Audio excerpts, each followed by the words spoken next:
Planet Earth. If you look closer, you'll see that a whole other world exists beneath the surface of land and sea. Layer after layer of rock structures go deep into the Earth's crust, mile after mile. And trapped within these structures, along with other liquids and solids, you'll often find deposits of oil and natural gas, the world's two most important sources of energy. These famous fuels are in constant demand because they make the world go round, day in and day out. So how do you find something that's completely hidden beneath the Earth's surface? It's a mystery that people in the oil and gas industry are always trying to solve, and for very good reason. Drilling for hydrocarbons is expensive. And before they spend money on equipment and crews, exploration and production companies need a reliable strategy for pinpointing where to drill. Geoscientists have a secret weapon called seismic exploration, and it involves sending acoustic energy, which takes the form of wavelets, into the ground to get a sound picture beneath the surface.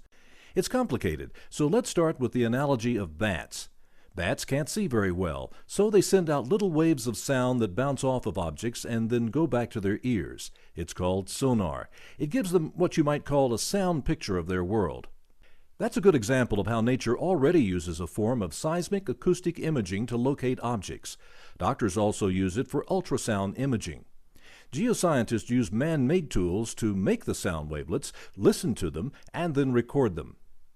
When you want to know if oil and gas deposits are in a particular area, geophysical companies bring large trucks that have big vibrators on them. Most of the time, this is what generates the acoustic energy or vibration.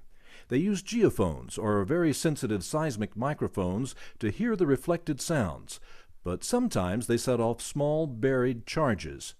They set many geophones on the ground in a line, and they are attached to a recorder inside another truck.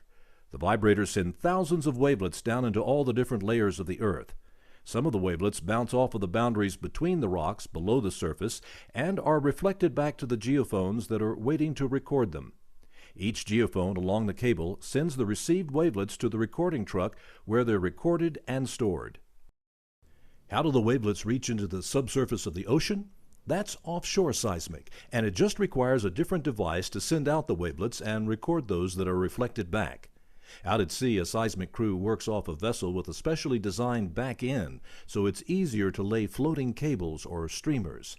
And all along the length of the streamers, microphones, called hydrophones, are attached one after another. Several of these hydrophone streamers are pulled behind the vessel at once. Acoustic sources are towed behind the vessel in front of the streamers and release compressed air, which creates the wavelets. These wavelets travel through the water and into the subsurface below, where, just like on land, they bounce off the rock layers and then return to the hydrophones to be recorded. Here's what seismic looks like after it's been recorded. Basically, it's a bunch of squiggles. There are still a few more steps to go before it begins to look like an actual picture of the Earth's interior. Right now, the data is still in its raw form.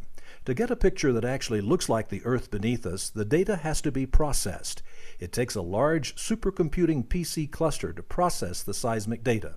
These computers go through all the different traces made by the wavelets and filter out everything we don't need, such as vibrations made by a tractor in a field nearby. Using really amazing computer applications and working on state-of-the-art workstations, geoscientists can see the seismic data translated into a 3D picture.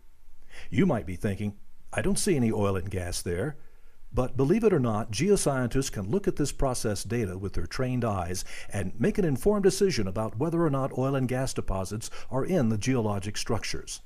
Seismic data leads to a high percentage of drilling success with less risk to the environment.